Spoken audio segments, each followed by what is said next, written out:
ये रोते बिलखते लोग, किसने सोचा था कि कश्मीर से वो नहीं उनका शव लौटेगा।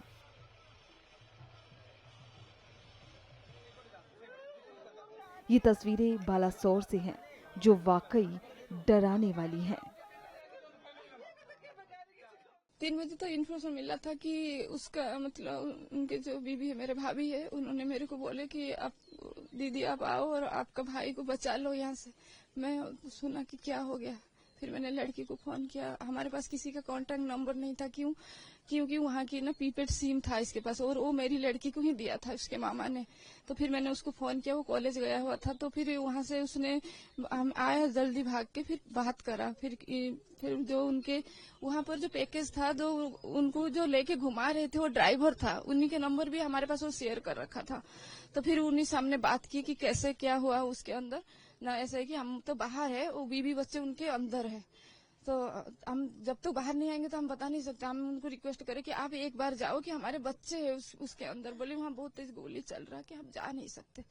फिर हमने कहीं से कहीं मीडिया वाला इधर उधर कनेक्ट करके, फिर हमने कि मीडिया वाला का नंबर लिया कि वो हमारे उड़ीसा की भाई थी वहाँ पर, कि मेरे एक भाई वहाँ रहते हैं। तो उन्होंने फिर सारा कांटेक्ट करे, फिर वहाँ से हमने मीडिया से नंबर लिया कि हाँ, बोले उन्होंने कि एक आदमी की डेथ हो चुकी है। फिर हमने बोले कि उसका लिस्ट हमें चाहिए कि कौन है। फिर उन्होंने लिस्ट भेजा कि उसी में उसका नाम नहीं था, कि हाँ तुम्हारे भाई अभी ठीक ठाक है हॉस्पिटल में। हम तो वही आशा में रहे थे कि हाँ 12 बज गया 1 बज गया कि हम लोग जाने के लिए एयरपोर्ट के लिए। तो हम निकल आए थे, वही 3 बजे तुरंत हम आ गए थे। फिर वहां से कोई सुविधा नहीं हो पा रहा था कि वहां जाने के लिए। प्रशासन सबसे हमने बात कर ली कि हम वहां पे जाना है, चाहे कितने भी पैसा लग जाए।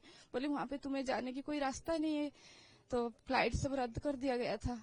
फिर हम लोग बोले कि कैसे क्या करेंगे। फिर वहीं से जोगाजोग करते गए, जैसे कोई कोई किसी के रिश्तेदारों में। मेरे एक फ्रेंड थी वहाँ मिलिट्री में पहले था, तो उसी के कोई फ्रेंड थे, फिर उनसे फिर वो बात किया। तो उन्होंने बताया कि आपके एक उड़ीसा की लड़का है, हमें बोले कैसे पता चला कि उसकी ना गोली लग गई, कहाँ पे ना सिर पे लगा है। उसने उसको बताया, तो उन्होंने मुझे फोन में उसको 2 दिन पहले बताया था कि मेरे भाई और भाभी श्रीनगर जा रहे, तू वहाँ पे है। मेरी फ्रेंड थी। तो फिर उसने बोला कि नहीं मैं तो सीलन में हूँ।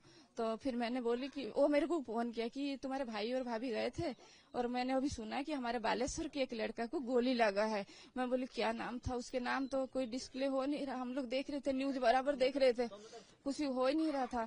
तो बोली कि वो न्यूज चैनल वाला ना छुपा रहे हैं। फिर हमने वहां से अंदर से बात किए है कि उनके सिर पे यहाँ पे गोली लगा है।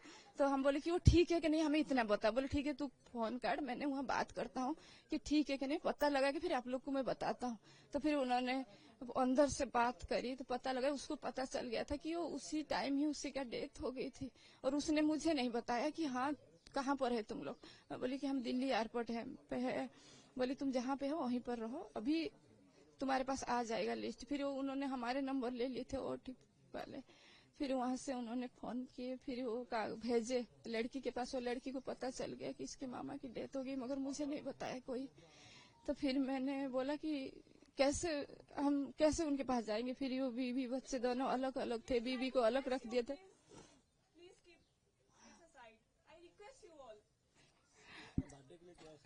बर्थडे के लिए तो हाँ, बर्थडे थी 17 तारीख को, चला गया था। फिर वो लोग दिल्ली में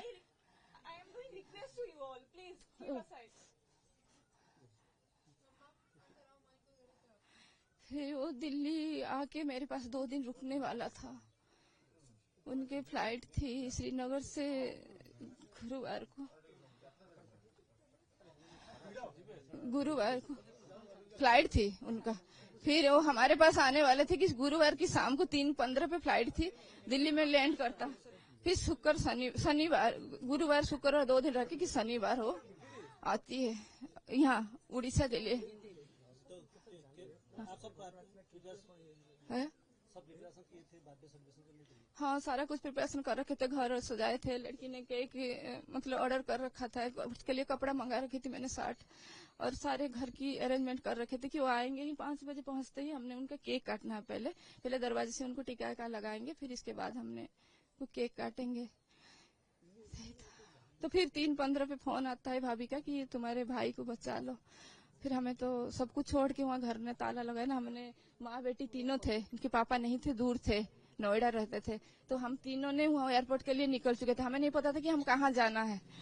कुछ बोले क्या वो हाँ भाभी बोला है कि गोली लगा है, मगर वो नहीं देखे थे कि उनको अलग ले गए थे।